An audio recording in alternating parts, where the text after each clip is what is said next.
Professor Walter, when did you first meet Donald Harington? I first met him in November of 1996, after he had sent me an email in response to something I had sent to the Nabokov Electronic Discussion Forum, Nabokov L. And I had signed off as Brian Walter, Assistant Professor of English at the University of the Ozarks. And that particular sign-off caught his attention, the Ozarks connection. Have you met any other white writers other than William Gass? No. Actually, I have been fortunate to meet a number of fine poets. And I've met some other fiction writers, but certainly when I think of living writers whom I've been fortunate to meet, the two right at the top of the list would be Donald Harington and Bill Gass. You were a great fan of Nabokov until you encountered Harington, is that right?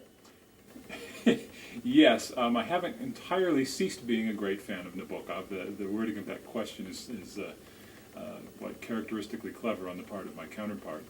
But it's true that in some ways what I thought I would be doing at this point in my life, professionally and in terms of my scholarship, maybe still devoting it to Nabokov, the subject of my dissertation, I've probably now turned more toward Harington and the Staymore novels.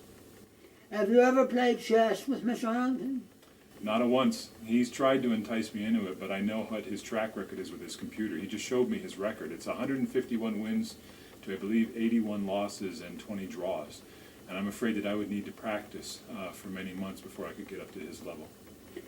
When you first met Mr. Harington, he was an inch taller than you, and now he is an inch shorter than you. How do you account for that? Have you grown 2 inches since you first met him? Only around the waistline. It's a remarkable thing, you know, this process of aging. So I look forward to the day when my children rib me about how tall I used to be. If you had to rank Mr. Harington's novels in order, how would you do it? With tremendous difficulty.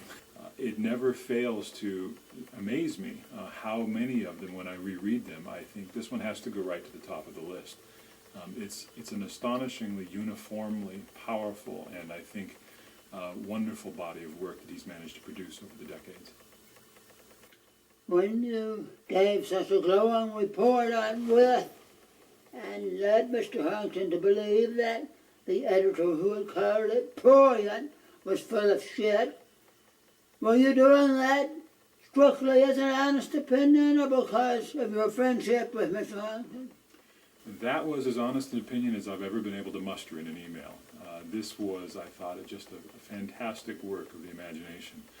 And what I particularly love about his work in general is, I think, distilled there with particular power, which is his ability to give full rein to the horrors and the tragedies that are visited upon us in this wonderful human condition, and yet somehow find a way to redeem them, to make them part of something much greater and larger. Let me just add one last thing, as long as I've got the camera in front of me. The thing I've often said when I've had the chance to teach Don's work is that it's comedy in the best sense, in the way that Dante wrote a divine comedy several centuries ago, that it manages to show how we have to go through hell and maybe even some middling sort of purgatory to reach a vision of heaven. I don't mean this joke purely in jest because you will appear in one of the late chapters of Endure. Oh my goodness.